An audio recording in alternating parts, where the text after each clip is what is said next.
What's going on, everyone? Talon here, and welcome to another account progression video. Alright, so it's time to get another Tier 2, and we're going to be getting Yondu to Tier 2 today. So, with the addition of his new uniform here, I finally decided that I'm going to Tier 2 Yondu. I've been kind of on the fence about him for a while now. I've been wanting to Tier 2 him, but then someone else comes up, and I was like, you know what, I would rather Tier 2 this guy right now. But now, it is finally Yondu's turn, and I quite like this new uniform. So let's go ahead and take a look at him first before we Tier 2 him. So we do have him at pretty much max skill cooldown. We're only 0.3 off. He's got a little bit of ignore defense, 32%. Besides that, everything else is pretty good because we have 50% crit rate and 172 crit damage. So pretty nice there as well. So let's go ahead and take a look here. Nothing to really look at for the gears anymore since they have been normalized. I have skill cooldown here to get him to that max skill cooldown, so I did need to roll that. His skills, the only one I have leveled up is the second skill so that we can get that max amount of defense decrease. Besides that, I just put a few points into a few of the others, but that's it. ISO 8 set, I have Power the Angry Hulk. I think a offensive set works well with Yondu to help him out with his DPS because he already has very high DPS, so you kind of just want to stack on top of that. His custom gear, I don't have anything too impressive here. Right now it is just a crit rate, crit damage with a damage proc, but since it's only a 3-star obelisk, all I get is a 5% chance. But it's been working out for me so far, so I'm still going to leave that on him for now at least. Because there's plenty of other characters that I'm looking to add damage procs to, so I'm probably going to be saving my damage proc obelisk for other characters as of right now, unless I find that Yondu's works really well for me, but we'll find out. And I do have his other uniform as well, but as you can see, I'm just going to be using this uniform now because I quite like it more than the other one. So now it is time to Tier 2 him. So let's go ahead and get in here. We have all the materials we need, so we're just going to Tier 2 him the natural way. And then we have backup plan as his Tier 2. 10% chance when activating, and then it's basically just like an additional skill being cast. So kind of think of it as a damage proc, I guess, in a sense. So you have 10% chance that another kind of skill will rain down some more lasers from his ships on the enemy. So let's go ahead and advance him. Alright, perfect, there we go. So now we have Yondu at Tier 2. So I can't wait to try him out a little bit. Let's go ahead and share that. So, oh, there we go. Oh yeah, Space Pirate, yep, Ravagers. Alright, so now that he's freshly Tier 2, let's go ahead and try him out a little bit. Okay, so here we are at Extreme Alliance Battle. We happen to have the Speed Hero Day today, so I'm going to go ahead and try Yondu out here.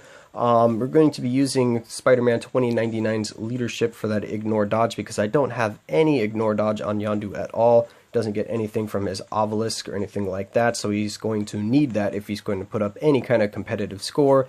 And then we have Hawkeye just to get this bonus here, so we have attack speed and crit rate. So we're going to try this out.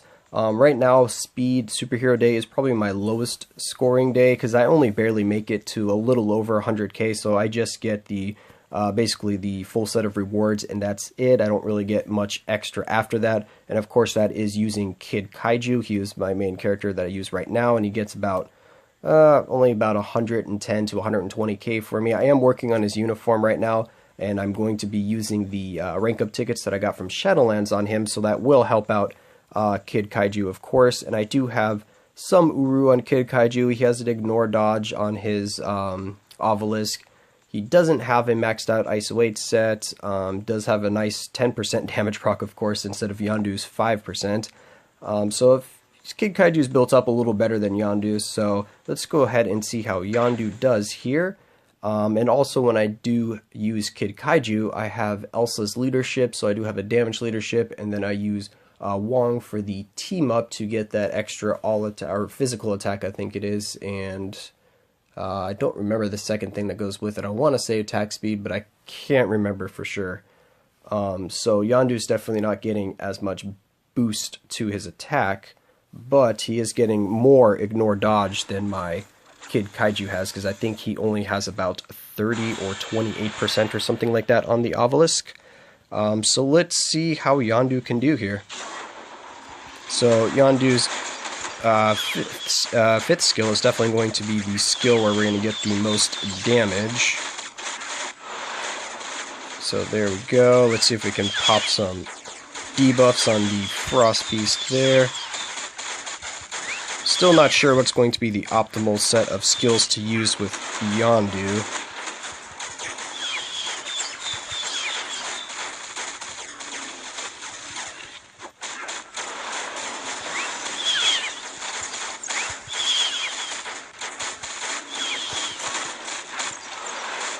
Alright, so like I said, I'm still trying to learn his rotation because I don't really know what's the best rotation to help keep him alive here in Extreme Alliance battle.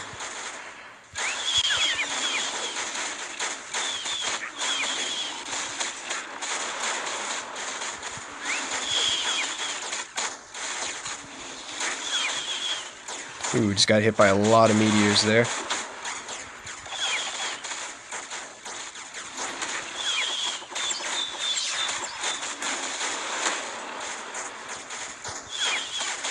It looks like maybe just using the fifth skill and the third skill to kite around might be the best way. So he got me, what, almost 50k in half the time. So it looks like Yondu is probably going to get about 100k from Extreme Alliance battle for me. So it looks like he's going to get pretty close to the same score that my Kid Kaiju will get, and he has a little less work into him. And his damage proc obelisk probably is going off a little less often than Kid Kaiju's, but it looks pretty promising for Yondu actually. And that was my first attempt like ever doing Extreme Alliance battle with Yondu, so I didn't practice or do anything before recording this, which maybe I should have, so I could have put up a better performance and showing for Yondu. But I just wanted to kind of show you how he can do even if you don't know the skill rotation, and just see how his damage is. And it looks quite good, so it looks like getting a 100k. Oh, it looks like we're gonna have to back out here. Alright, give me 1 second, we'll be right back. Okay, and we're back. So I had to close out there just because I didn't want it to register my score for that particular run. I'm going to be doing, of course, my real attempt with Kid Kaiju in a little bit. But anyway, as I was saying, it looks like Yondu can put up 100k pretty easily in terms of his damage.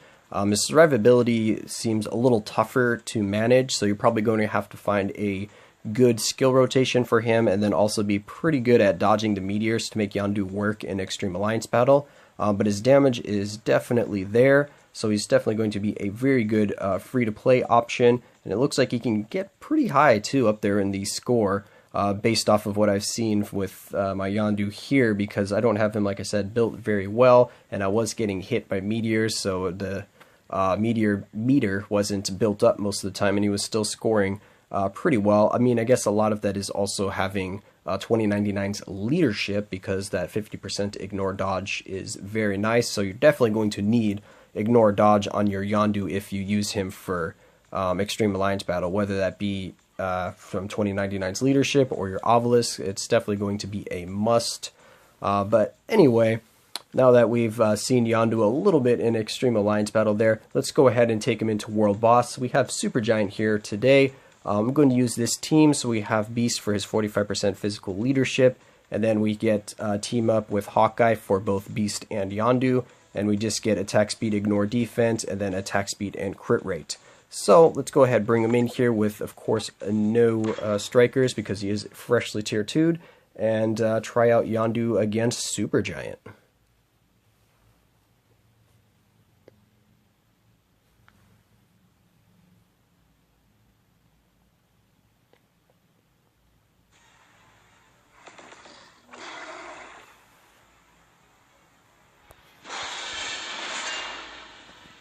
Okay, so let's switch over to Yondu here. So I really like that iframe on his third skill is pretty nice.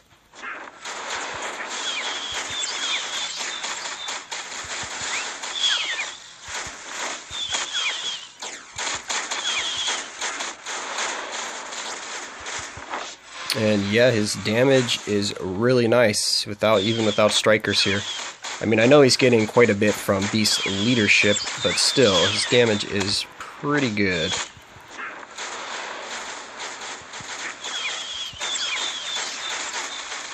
As you can see, Supergiant's health just melting there when that 5th skill was hitting him, or hitting her. Oh, hey, I'm trying to do my 4th skill there. There we go.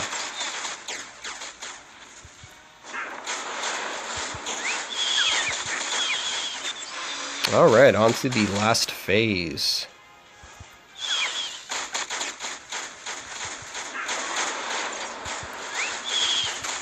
Oh, we got caught by that one. That's not good.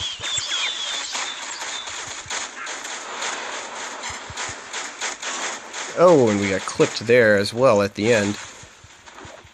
Alright, so maybe I might want to put a invincibility obelisk on Yondu, I'm not sure. But I do quite like his damage. His damage is really nice. You can do it! Come on, Hawkeye! Nope, okay, Hawkeye can't do anything. Alright, we'll just let Beast get the last hit in here. Alright, there we go. So, I'm quite liking Yondu. I just need to get used to playing with him a little bit, because I haven't really used him much, so I'm not used to his skill rotations and just how to kite around with him. He does seem a little bit fragile, because I only got hit like 2 or 3 times there, and it took down pretty much all of his health.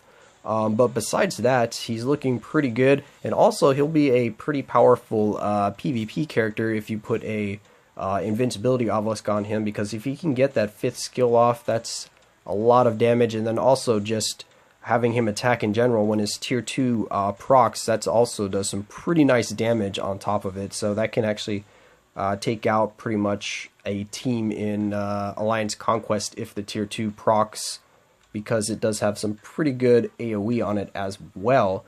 And then also you probably would want a immune to guard break if you use him in PvP, just because you need his skills to get off. But anyway, definitely liking Yondu.